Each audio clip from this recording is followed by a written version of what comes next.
You're listening to Whispers of War.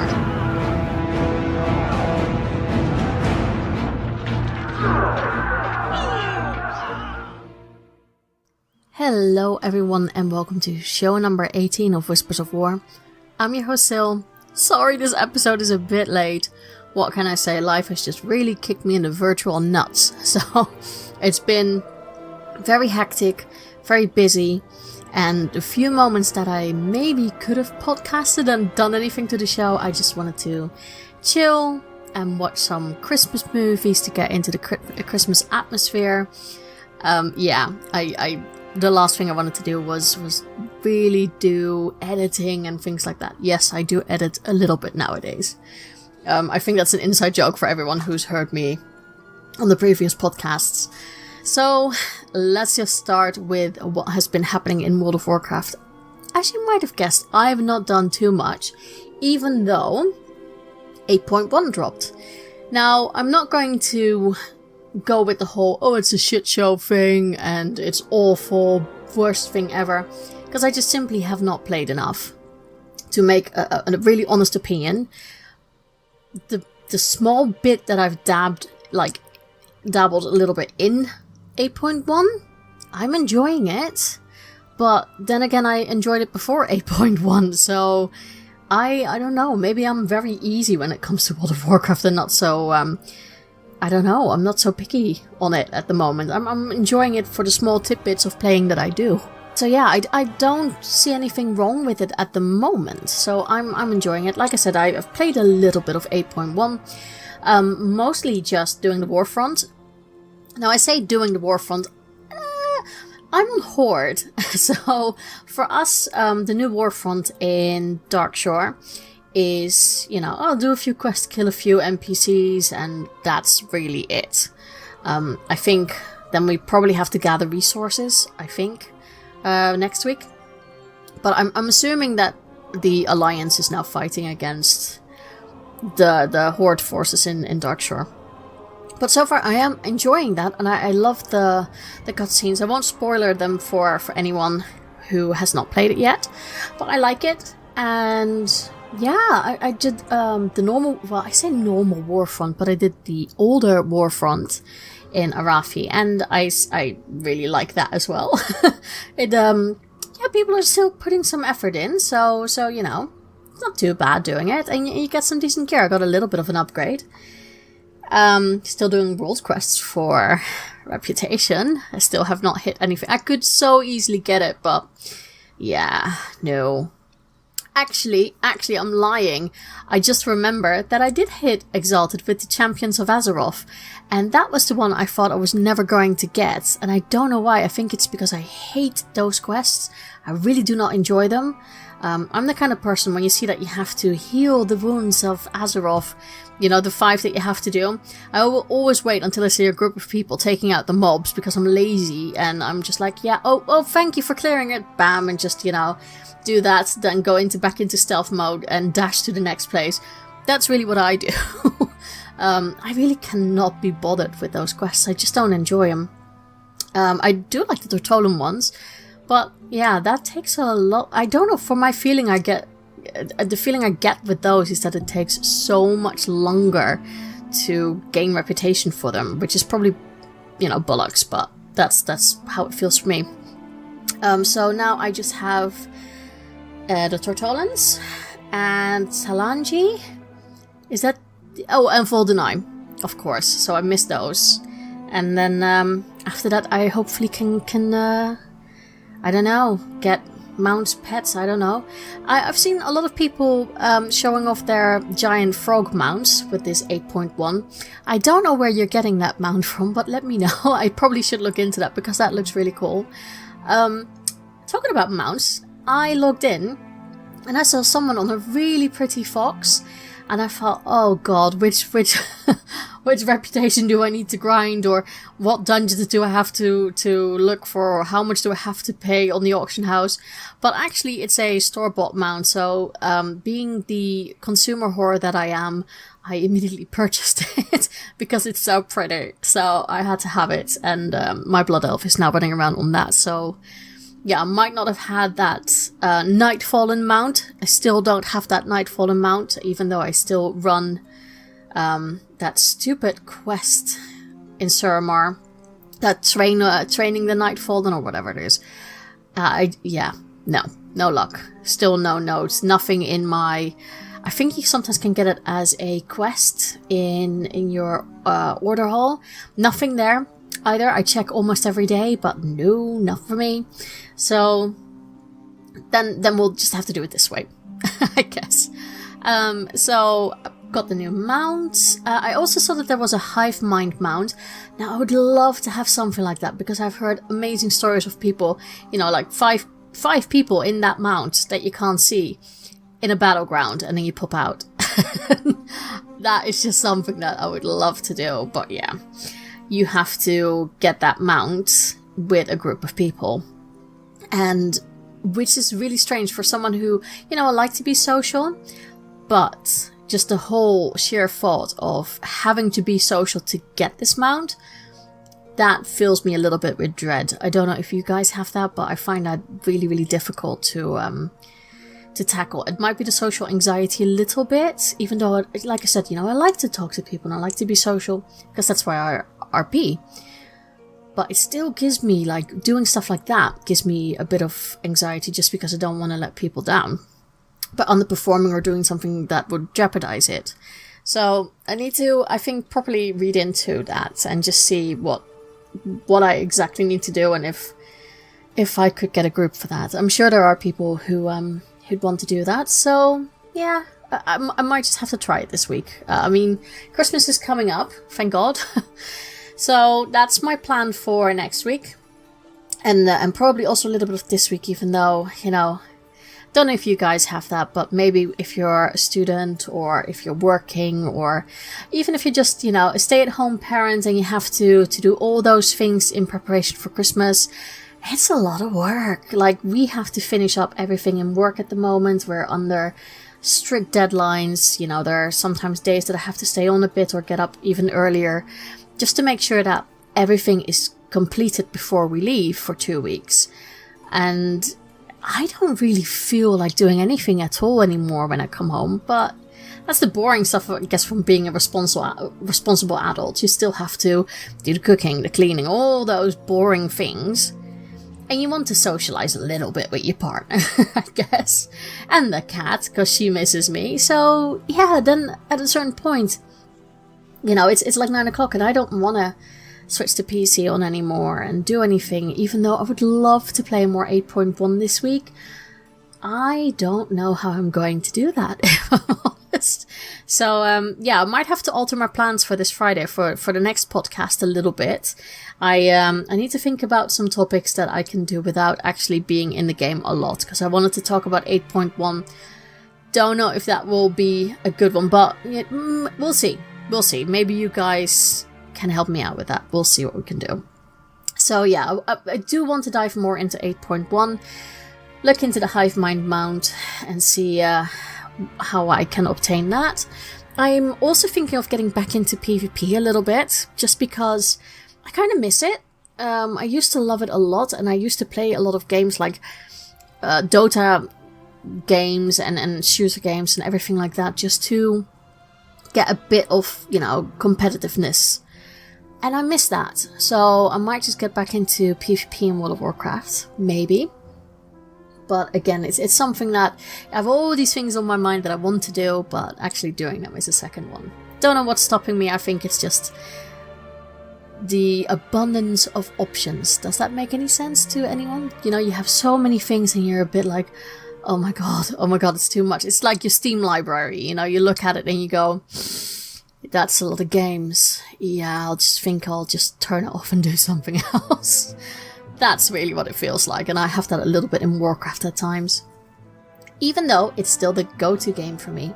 So, enough of that rambling. So, what else did I do? I actually RP'd again. I jumped on my hunter this time, and I was just walking through Stormwind, and she's a very easy race, she's human, so I don't have to be too into lore with her. If you know your basics, then you're good to go, really.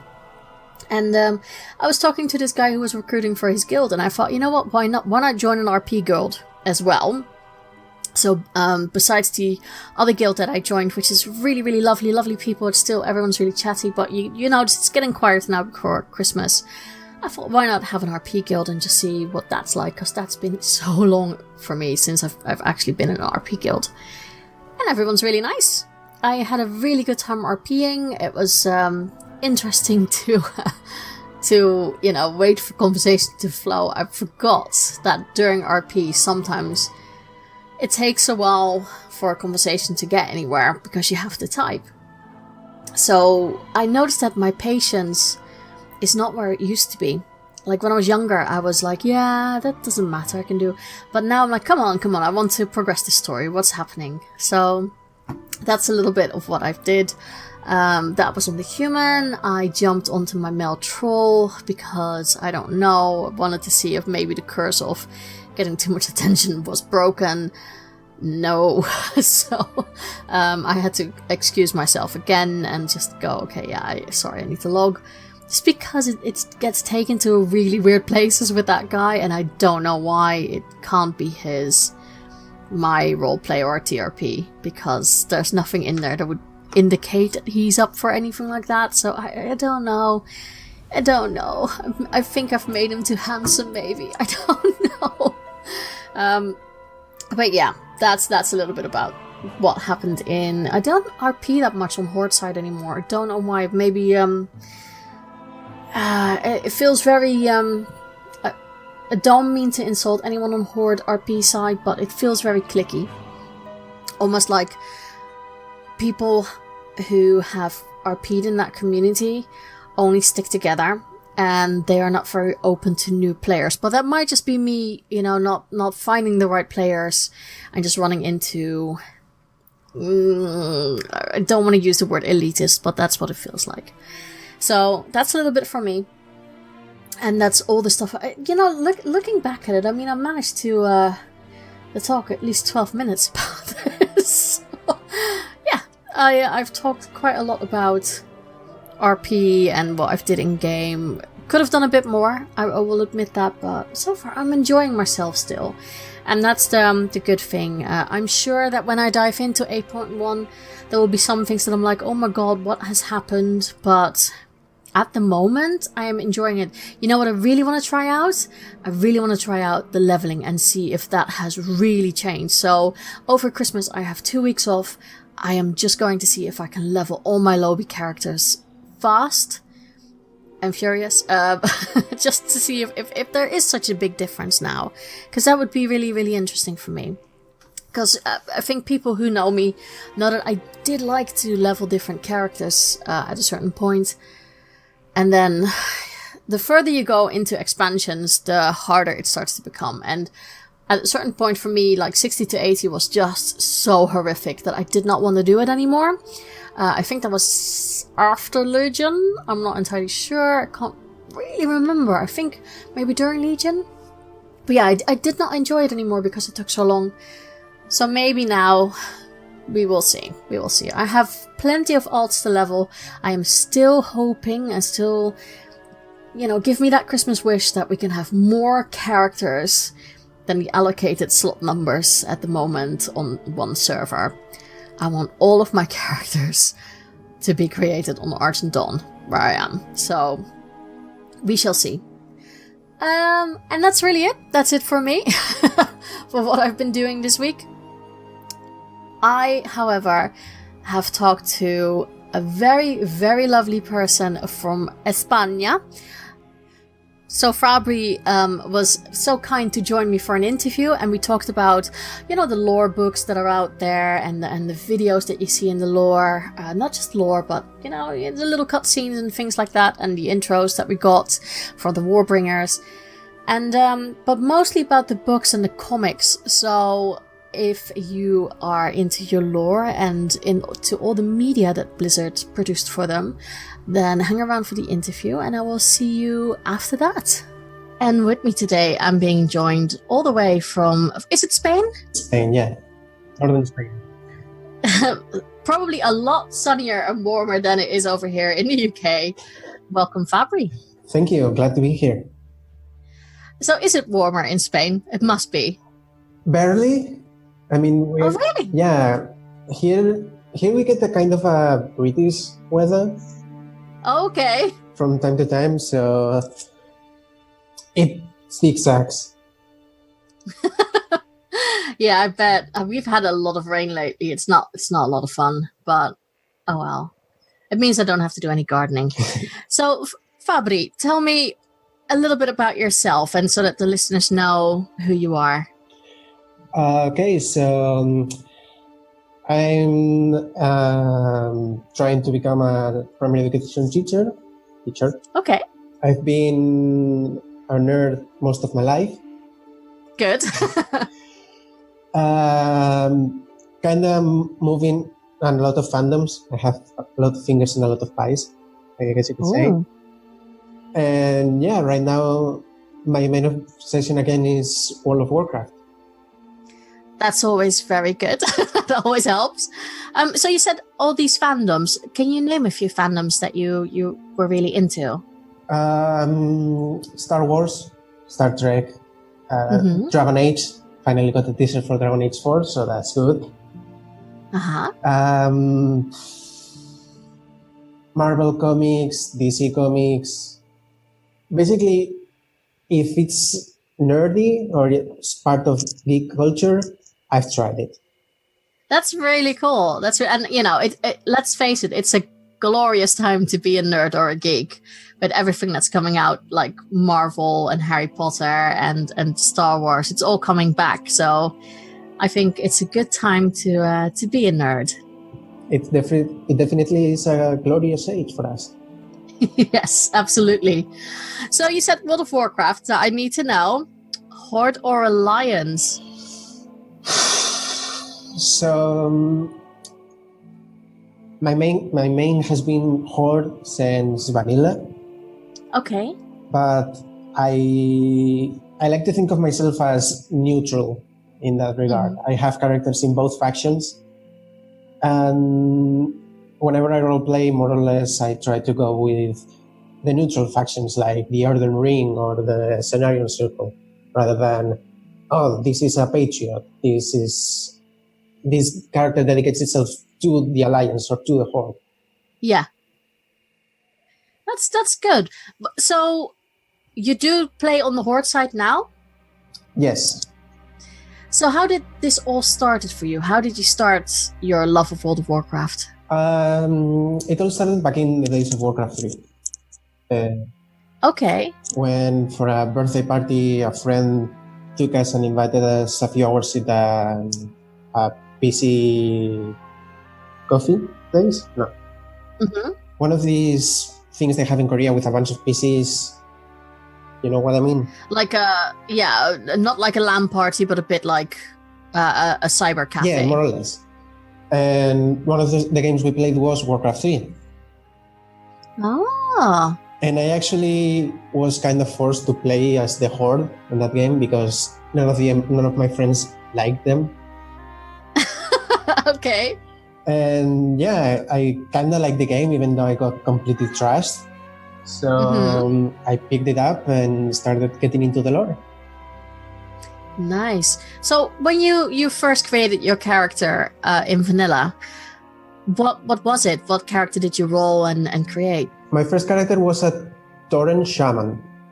Okay. Do you still play that Tauren Shaman? No, actually, I lost that account ages ago, and I had to. When I got back into the game, I had to make a new one. Okay. So are you still playing Tauren Shaman, or is it something completely different? Right now, I wonder a bit. I have an Orc Shaman. That's what I consider my main. I also have a Blood Elf Death Knight, which is my main RP guy. Yeah.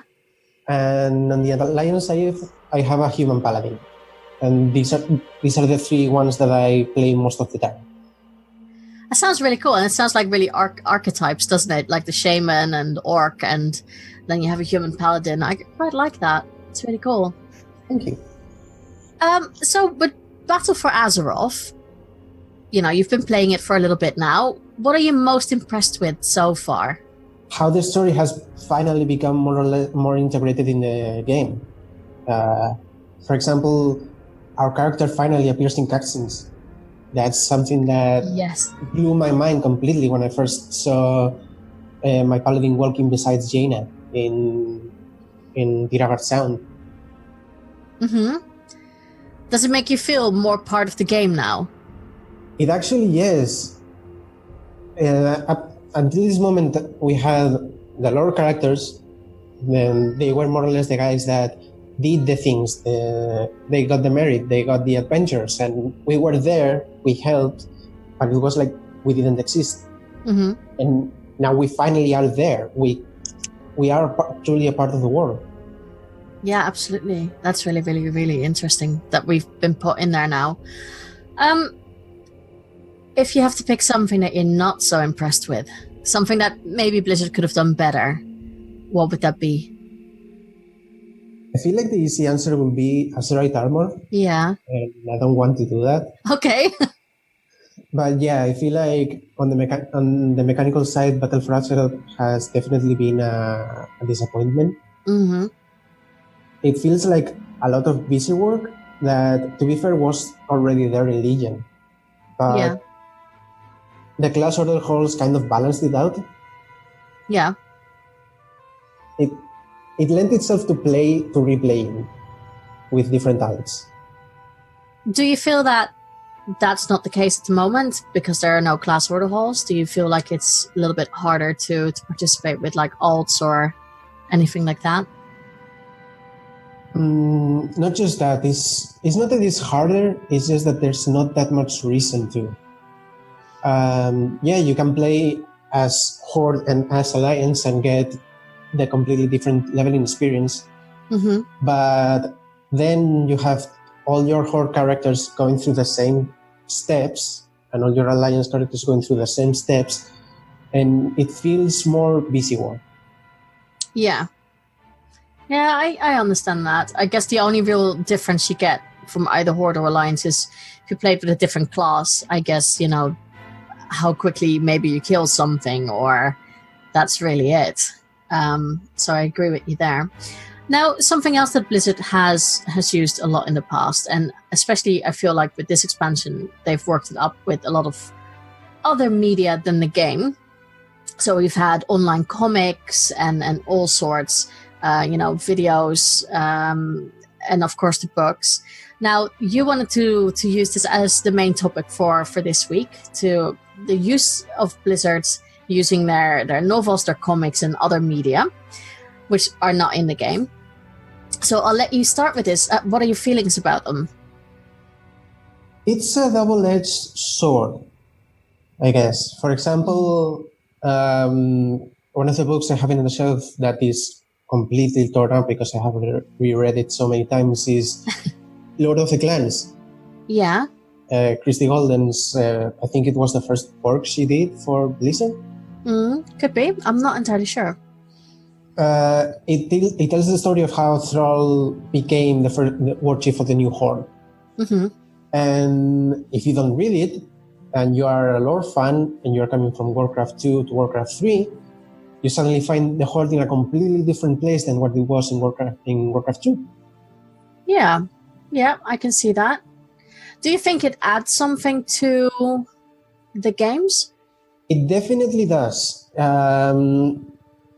WoW, as it is not really the best place for, or at least it wasn't the best place for character development. Okay. Like, how many times have you heard people say that they just skip quest text? They don't even read it. Yeah, a lot of people do. And a lot of characters just don't have character. They just are quest givers and loot bags, for lack of a better word. And books and comics really flesh them out. For example, Marad, the Draenei Vindicator we went along with in Warlords of Draenor if we were Alliance. Mm-hmm. He came from from the comics and did nothing afterwards until they brought it back from WOTS. Mm-hmm. Varian came back as a king in the comics. And yeah, it's a bit of a shame that these lore moments that could be so great can be completely lost if you aren't buying these secondary materials. Yeah. So, I mean, I've seen that change in Blizzard a little bit, because it did feel a lot like in the first years of Blizzard, there was always a book, maybe not accompanying a expansion, but at least, you had books that would tell you a little bit more about the characters, about the lore. So you got some character development, I think you had Day of the Dragon and the War of the Ancients and stuff like that. So you really got, we got introduced to Ronin.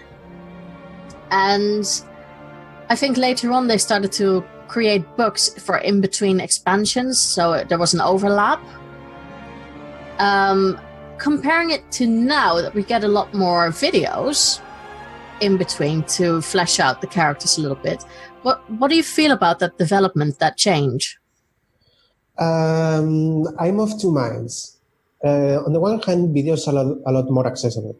Mm-hmm. It's just fact. It's easier to just sit down, watch a video that maybe lasts 5-6 minutes, and then go do something else, than pick up a book that, depending on your read speed, can last you from a day to a week. Mm-hmm. But on the other hand, books just do much more work fleshing out the characters, because we actually can get in the mind of those characters instead of having to pick up body language or stuff like that from a cinematic.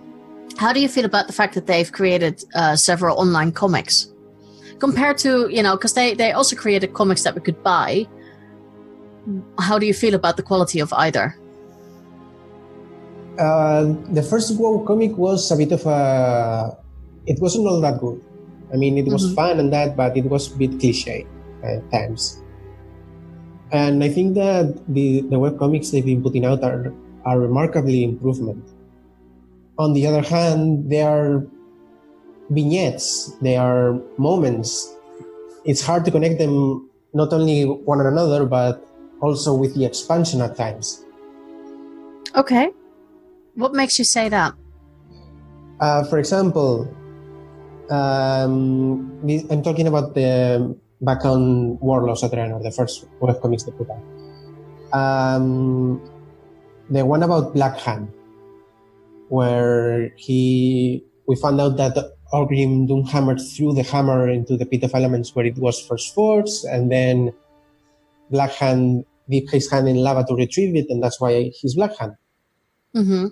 That is a very powerful moment that then I don't think it resonated all that well with the rest of the expansion.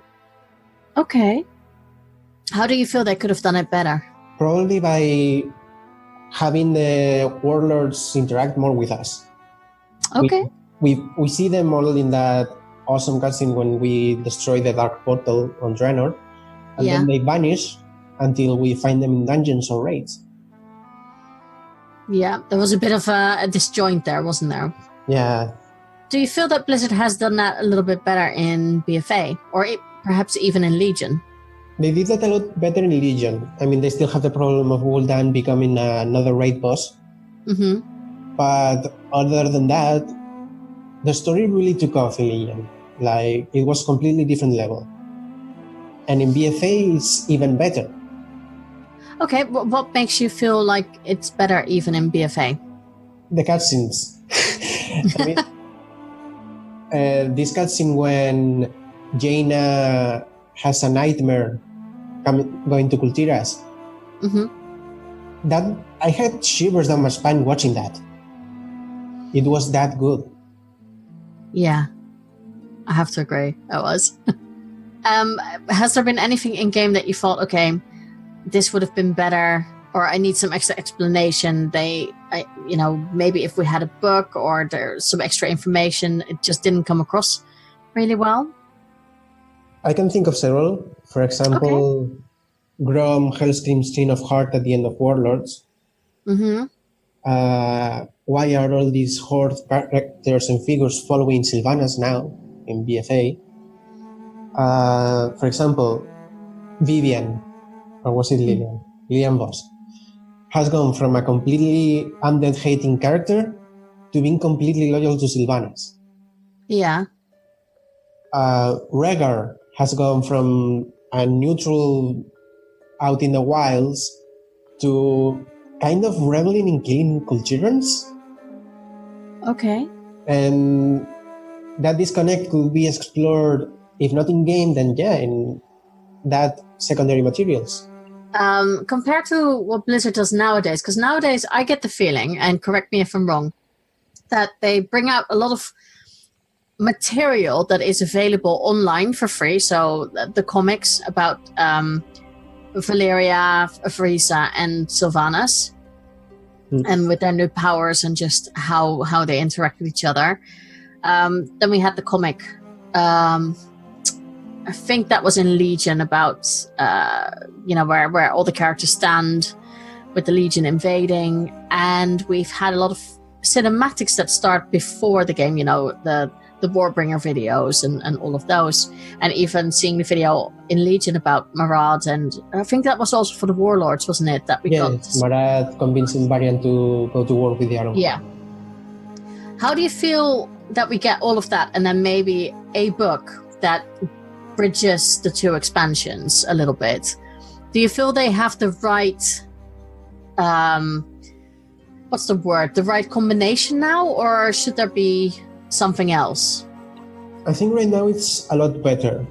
The materials are a lot more accessible now than it was back, for example, in Cataclysm. When everyone was like, why is there, what has happened? I don't understand what's going on.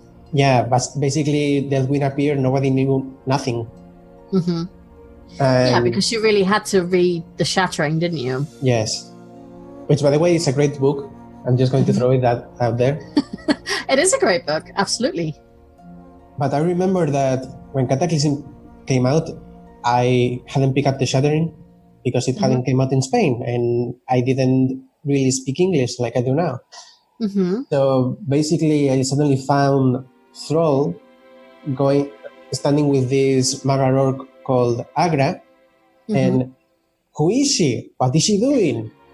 I don't know her. And then, I picked up the Shattering and I fell in love with her. Do you think a lot of people had that frustration because of the whole fact that, at a certain point you really had to read the books to understand what was going on? Do you think a lot of people were frustrated by that? I know it threw some of my players off, of some of my friends off the game. Mm-hmm. And they didn't come back. Oh. And so, I can imagine a lot of other people feeling the same. Yeah, no, I can imagine that. I think for me, I remember, I've listened, because I listened to it in audiobook to Vol'jin, Shadow of the Horde, I think it was. Heart of the Horde. Yeah, and for me, it really, without that book, I would have been a little bit lost in game, even though I am the kind of person who would read most of the lore quests. But it really makes you wonder, like, well, where's Vol'jin? What's going on? I don't really understand what's going on now. And I think the books just gave you a little bit extra, but it's kind of bad in a way that you have to resort to a book to get the answers. Exactly. And not only that, going back to that book is the reason why I love Vol'jin so much. He's one of my favorite characters on the Horde side.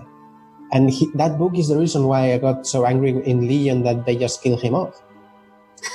Yeah.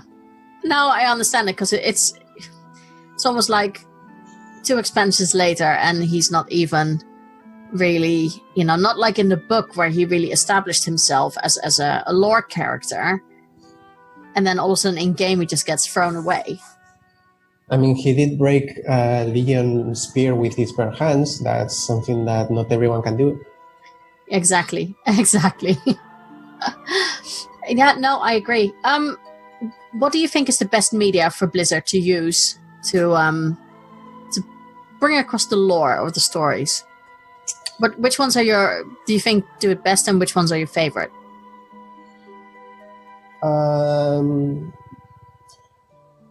That's a tricky question. I really like their comics. Mm-hmm. I think they are the best way to marry the distinct aesthetic of the game to a way to flesh out the characters more. Yeah. But then again, the best tool they have is the game itself, because it's what more people have access to, it's what more people are drawn to. Yeah. And if the game fails in that aspect, it doesn't matter how many books or comics or audio dramas you throw out there, people won't care. Do you think if they would want to get rid of all of that, the only way forward is by having much more in-game cinematics? In-game cinematics, maybe a better way to transmit the quests.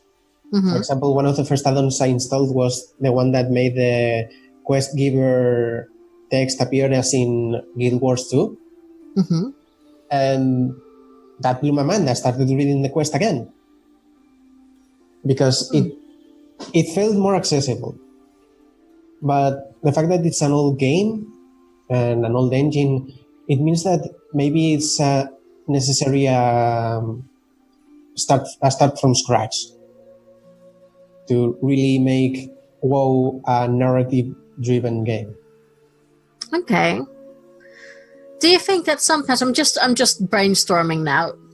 I remember, I don't know if you've ever played any of the Mass Effect games, that Yes, I have. when you I think it was 2 or Mass Effect 3 that if you hadn't played through one of the first ones, you got a bit of an interactive comic that would let you make the choices that you would have made in the other games, but it would give you like a comic form feedback of, well, this is what happened in the previous game, and this is where we are at now. Do you think something like that would work for people who jump into the game now and are like, well, I have no idea what's going on? Because I think I talked about this with a lot of other people and with Amanda as well, that it's very difficult for people who come into the game later to really, there's so much lore right now.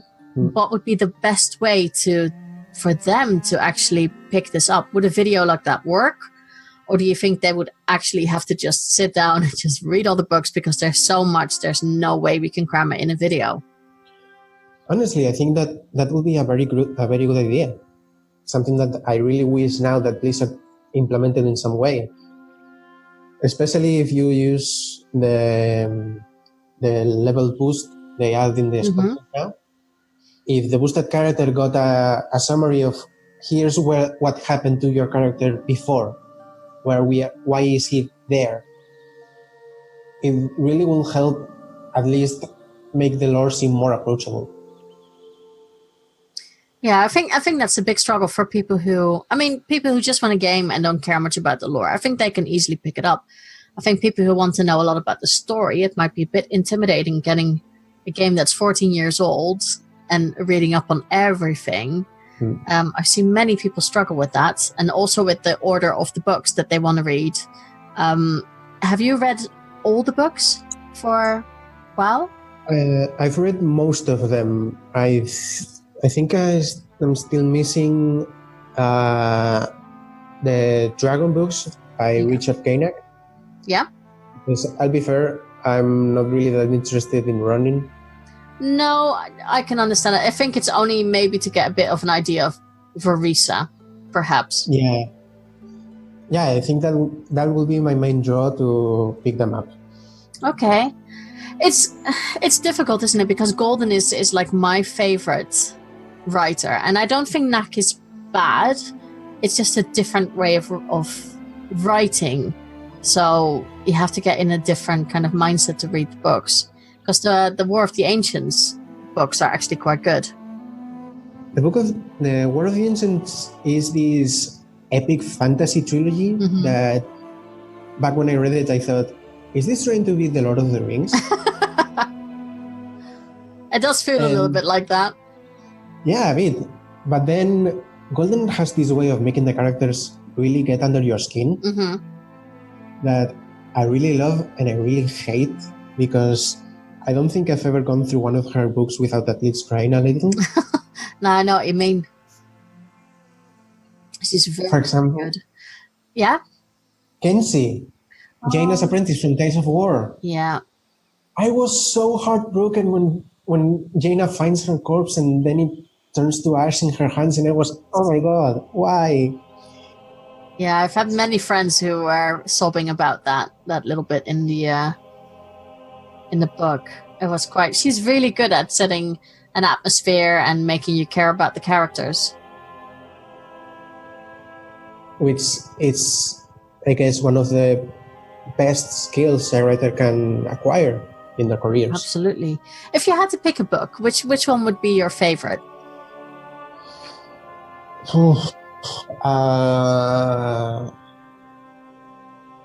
Arthas, Rise of the Lich King. Yeah. Do you think that's a book that everyone who has played World of Warcraft, they might not be big readers, but do you feel like that is a book that you need to pick up?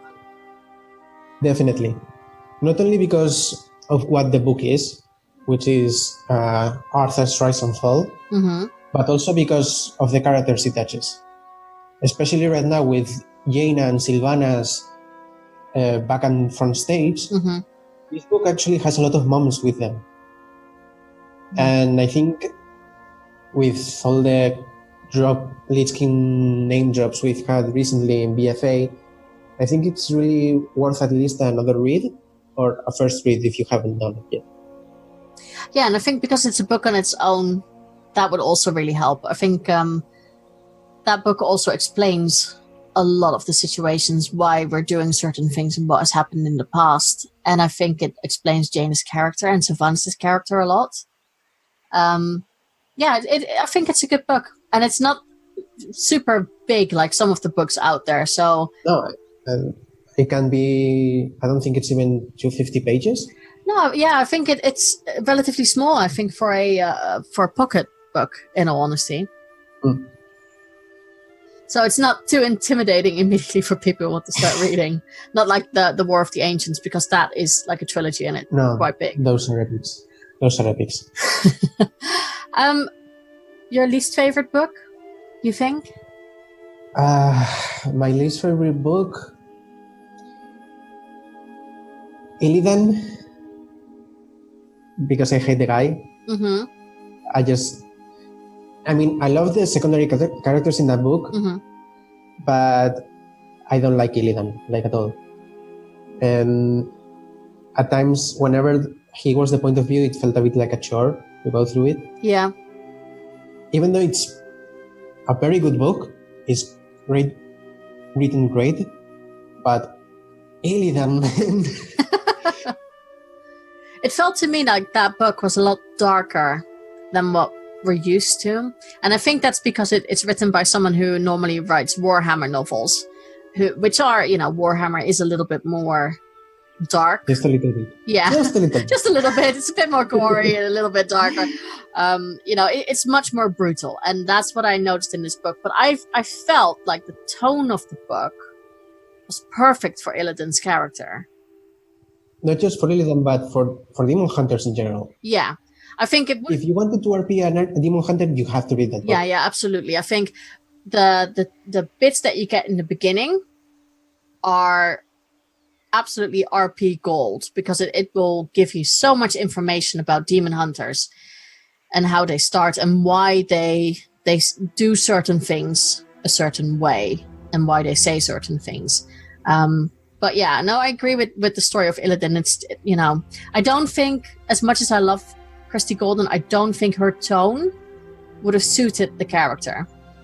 No, definitely not. Christy Golden is a more tragic, but still kind of optimistic. Yeah, in a weird way. Yeah. Considering the book ends in the raid, in the Black Dark Temple raid, I don't think it would have been a great fit. No.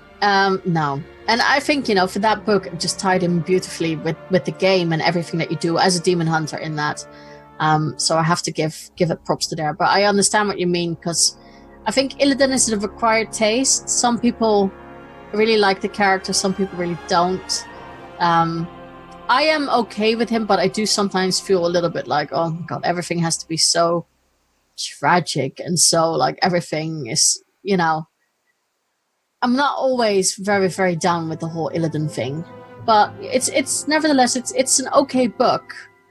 But if you're not into Illidan, then it's going to be a very, very difficult read. Illidan has this habit of being a spotlight stealing squad. Yeah. That's a very good way of describing it. Like, all the way back in Burning Crusade, he was the main draw, and then we found out he didn't do anything for the whole expansion. But still, he was there. Mm-hmm. I think that's one of those things that, I think the Burning Crusade would have benefited so much from cutscenes, from little in-game cinematics, just anything to give him a little bit more of a presence. Anything. I would have taken anything other than quest text, because I didn't read it back then. I mean, even though you had to, yeah. I didn't. I went to Wohead. Yeah, well, I mean, we did raid, and that's the only time when I really saw him. Because before that, you don't really, you hear about Illidan, but you don't really see him at all. You don't even know where he is until you finally go to the Black Temple, I think. Yeah, exactly. It's like he's never made a presence. Not like, for instance, in Wrath of the Lich King, where you actually see the Lich King now and again. Which kind of backfired, because Artha seemed more useless. It seemed like too much. You have to find that balance. Which I think they did in Cataclysm with Deathwing.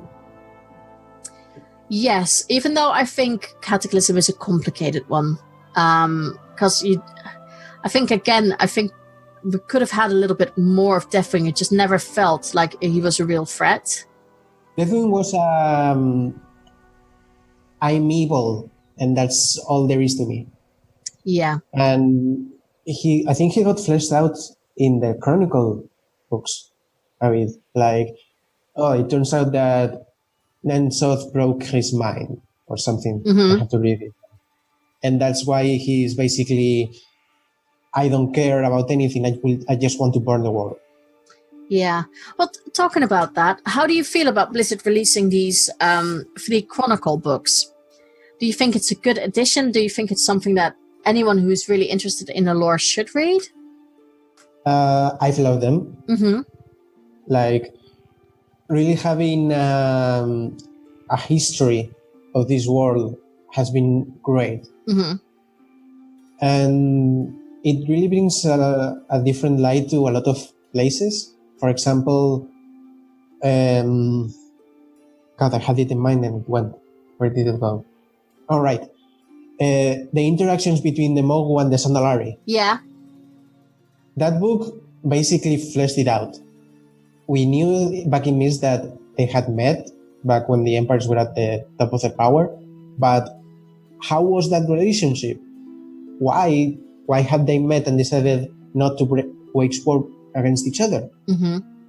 And back in the volume 1, we finally see it, and it's at least it's interesting, and I really think that with a bit more character in those books, they will be awesome. Mm-hmm.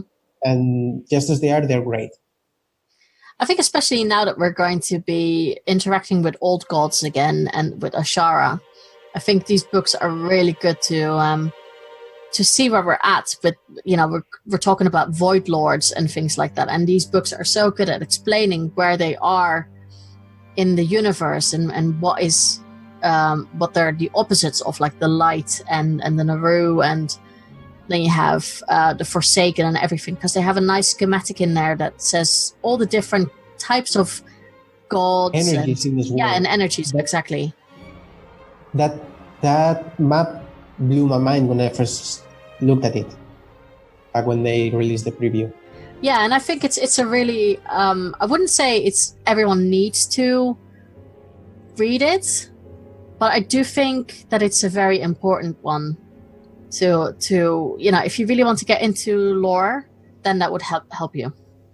It's really a launching board. If you, for example, are reading the book and you come across mentions of the World of the Ancients, and you really want to see what happened there. Mm-hmm. Go and find the book. If you have to, pick something that you would say, okay, I want Blizzard to work more on this, which media would it be? Film. Film? Yeah, I'm one of those that went to watch Warcraft, or the beginning, was it? The Duncan Jones film on cinemas on premiere day. I absolutely loved it. And I really wish a second film comes at some point. That would be nice. I know that a lot of people are hoping for a second one, and I think it would be nice, because I know a lot of people don't like the movie. I actually like it. It's just, I think that's the problem with movies. We all visualize how some things look, and then it looks a little bit different. But I think overall it's a good movie, so it would be nice to get a second one. So, in regards to Battle for Azeroth, do you have any good tips for the listeners? Pay attention to the characters. A lot of things... the main thing about Battle for Azeroth is that we have no idea what the end game is going to look like. Mm-hmm. We know the Naga are involved. We know Sylvanas is doing her own thing for reasons. Yeah. But why? And I think if the answers aren't already there in the game, they will appear soon. Yeah, I think that's a very good tip. What would you say that the Warcraft community has meant to you? A whole new world. It sounds almost like a Disney song. Please tell me what. Yeah. Yeah, I started singing in my head as soon as I said. But no, the reason I'm in so many fandoms is because I just love exploring. Yeah. I love losing myself in whatever world I can. Mm-hmm. And Azeroth is a very unique one. It takes all these classical fantasy races and then throws space gods at you. Would you say that you've had a lot of people to share that with? I still have, and I'm still in contact with a lot of people from my first guild. Yeah. And yeah, half of them don't even play anymore, and the other half are either jumped ship to the Alliance after Teldrassil, or they said that they were going to pause and skip Battle for Azeroth. But these people are still some of my best friends, and that's something that I will always thank Blizzard and World of Warcraft for. Oh, that's really nice. I like that. Okay, now comes the weird question, like every week. What is your whisper? Last week I had actually no idea what it was going to be. Yeah. But then yesterday were the VGAs, and Obsidian actually dropped the bomb with the Outer Worlds. Mm-hmm. And I'm completely enraptured with that game. I've watched the trailer 100 times already. Oh, wow. And I can't wait to know more about it. Mm-hmm. So I guess my whisper will be not only the Outer Worlds, but Obsidian in general, because it's a company that really does make great games. Yeah. And really, if you have the chance, play Pillars of Eternity, play Fallout New Vegas, play Alpha Protocol. They are amazing stories with great characters that really deserve more love than they already have. That's really good. And I think sometimes playing other games than Warcraft will give you a new perspective on the game as well. We can't be married to one MMO. We need to try other things in order to truly find out why we care about the things we care. Absolutely. That's a really good one. Okay, Fabri, where can people find you if they want to talk to you more on the internet? Where can they do that? You can find me on Twitter at Blind Ink Poet. That's Blind, Ink, and Poet, all in without caps altogether. Perfect. And that's really it. I don't really have that much of a presence online. Well, your presence is big enough on Twitter because you're always there, and it's always nice to get your input for every podcast that I put out, so I really appreciate it. No problem. I really like what you do. Oh, thank you. Yeah, basically, I caught up. I listened to all of them on the road to college. So thank you for giving me something to do on the bus. You're very welcome, and thank you for being on the interview. No problem. Pleasure to be here. So I hope you guys enjoyed this interview, but of course you guys had a lot to say about the lore in World of Warcraft and the books and all of that. So let's jump into all the tweets that you've sent. Let's start with Kristen. Kristen said, I love reading the World of Warcraft books. My favorite is Jaina, Tides of War, because Jaina is my favorite character and I cannot get enough of her, particularly her relationship with Kindi and Kalecgos. My second favorite is Arthas, because I really enjoyed his romance with Jaina and his subsequent downfall from Honorable Paladin to Lich King.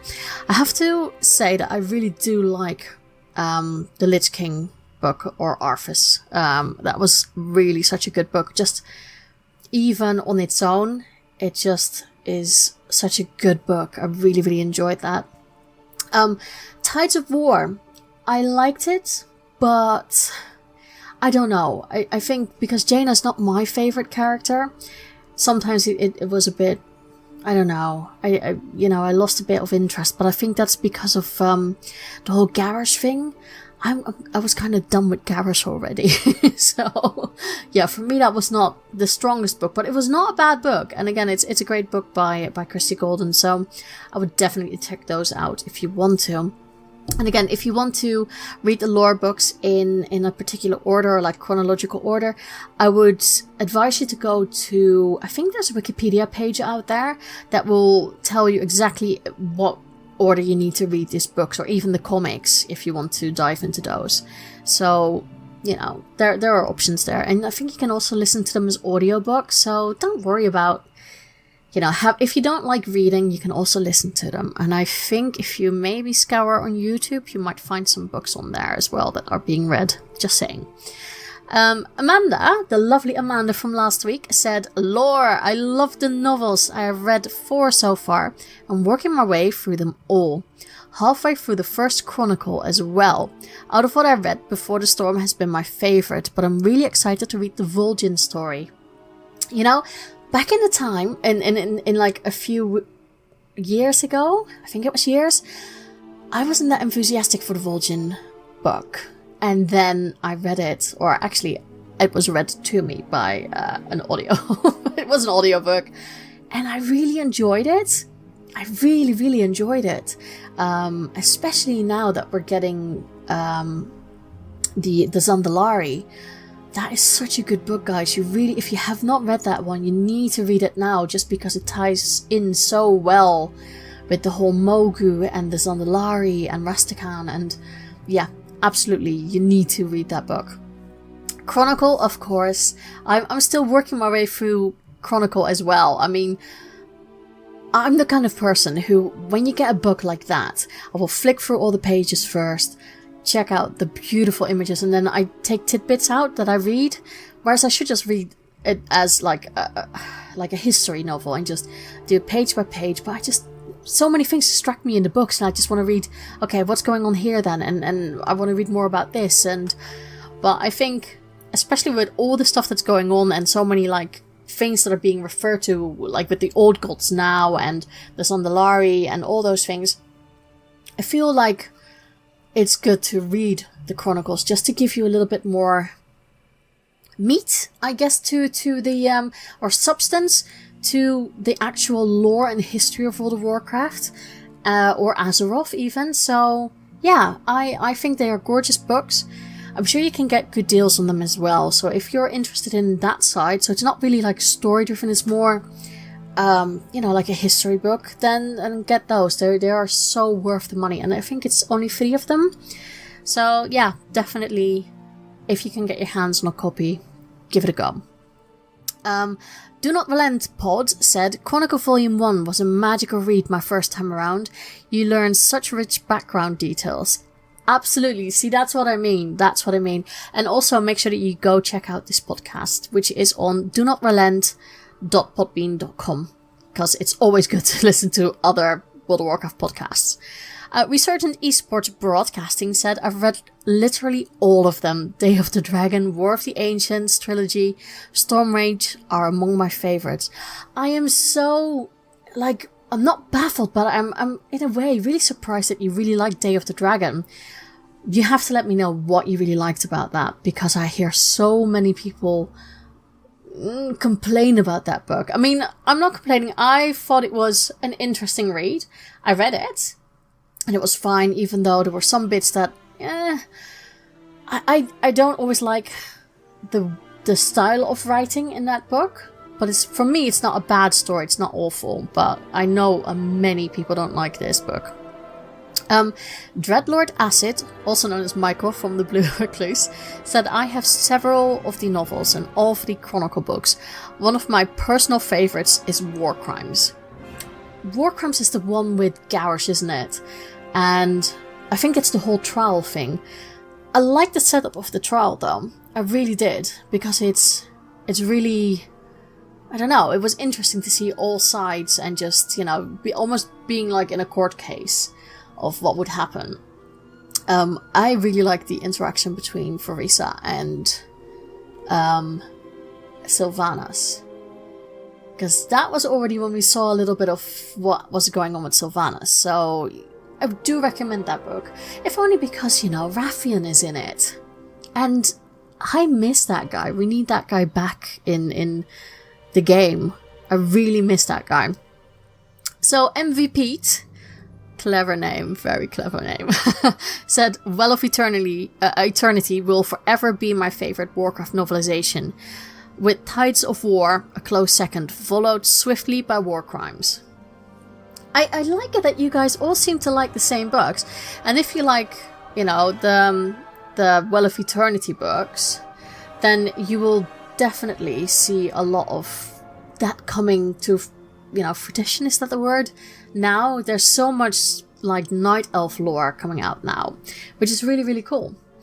And we have to end it on this one. Perigrali? I'm sorry, I think it's Perigrali. I'm sorry, I'm butchering your name. Said, The Day of the Dragon. Dear God. I'm going to presume that's not good. Dear God. I think the Day of the Dragon, that was the Raptor army, wasn't it? Was it the Raptor army from Ronin? That might have been it. I'm not entirely sure, but yeah. Like I said, I don't mind that book, but it's not, the writing style is not something I really, really enjoy. So yeah, you guys have a lot of opinions about lore. I am interested to see if we get any new books soon, because now we just seem to get books in between expansions, but I would like to see something in between just to tie us over, maybe, for a little bit. That would be nice. Also, you guys have tweeted the show, and I just want to give a shout out to Frasley's tweet, because it was really nice, and he mentioned a comment about the previous episode with Amanda, and he said, that was a great episode, very cool look into the community. It made me think, I wonder what community would be like for me without podcasting.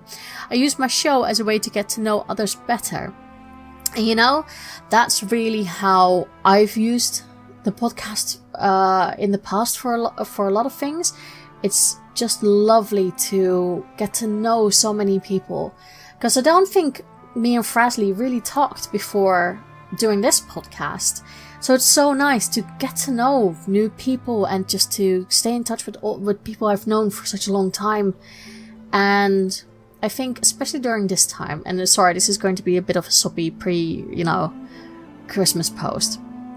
As a lot of you guys know, which I'm going to say now, if this trigger you because of family and possible deaths in the family, then I would urge you now to stop listening, or at least wait with listening. As a lot of you know, my dad is not doing really well. He has a lot of medical issues going on at the moment. He's been rushed to hospital several weeks ago. He was on intensive care far too long, over 2 weeks. He's been taken off now, but the doctors have said to us that we have to take every day as is. Stuff happened to my dad's brain, so he has some good moments, but he has more bad moments that he doesn't really recognize my mum let alone that he would recognize me. So it's very difficult for me to decide to go to my parents, because also they live in Spain, I live in England. It's not very easy to just, pack up your stuff and just go see your parents, because unfortunately there are other things that always play a part in that as well. And I don't want to contribute to my parents' burden, or my mum's burden really, with me being there, because I know my mum, she would want to look after me as well. And I think for me, I've talked to my dad before he went to hospital, and he was very much himself back then. As harsh as it is, and I know a lot of people don't understand this, I don't really want to see my dad in a state that I don't recognize him, because that's not the image I want to have of my dad. So for me, at this moment, that's why I've stayed in England, and I'm trying to distract myself so I don't think too much about it. But yeah, so it's difficult. But like I said, I think if we really had a moment that my mum would say, I think you need to come now, I will go to Spain, of course, to see my dad and to say my goodbyes if I can. I guess we just as a family have to take it day by day. My dad, we have a saying in Holland, which is, for those who are Dutch, onkruid vergaat niet. Which means that the weeds that you have in your garden don't easily die. That's a very Dutch way of saying, my dad is a very tough cookie. So even though the doctors might have given up, it might mean that my dad might be around for another 2 years. I don't know. The fact is that his health is bad. So he can't get any better in that sense, but we can prolong it. But it's a bit of... Will my dad have a quality of life? Will he be in a lot of pain? We don't know.